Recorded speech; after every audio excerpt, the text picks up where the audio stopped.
Governor, Senator Yarborough, Congressman, as the Vice President said, Lyndon and I came to El Paso in 1956 working for Adlai and Estes, and we had a small crowd in a small room at a downtown hotel.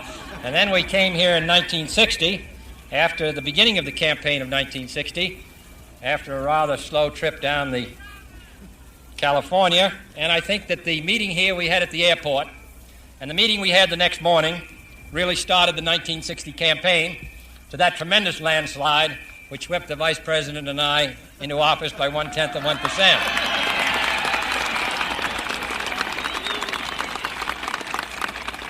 And I'm delighted to be here with your distinguished governor, who was the Secretary of Navy and then came home to Texas, like all Texans wish to, and now represents and leads this state with great distinction as a real Democrat.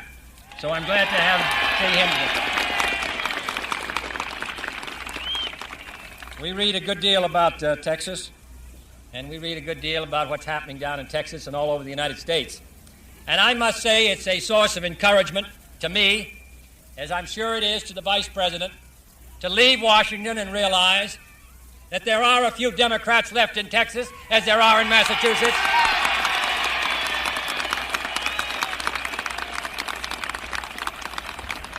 I've made so many nonpartisan speeches today that I'm glad to say that it is a pleasure to come here, not merely as President of the United States, but also as a Democrat who believes in the Democratic Party.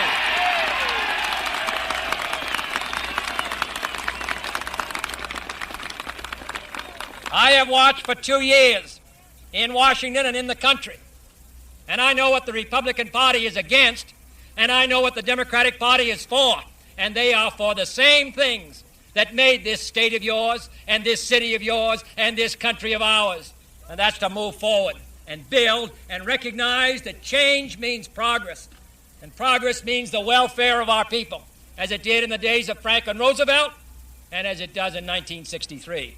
So I'm glad to be here. The Vice President this morning addressed the commencement of the Naval Academy, and I addressed the commencement exercises of the Air Force Academy in Colorado. And together, we saw some of the missiles that are being developed in New Mexico. We have seen the United States today. We have seen some of the young men who will serve this country and the next generation all over the globe, as their predecessors did before them.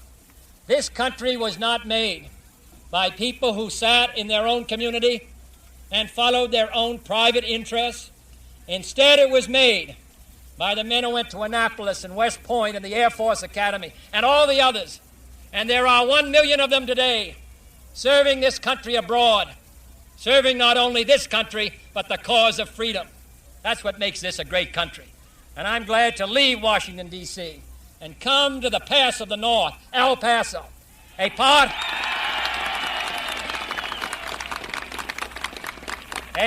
of the Old West, but also a part of a new America.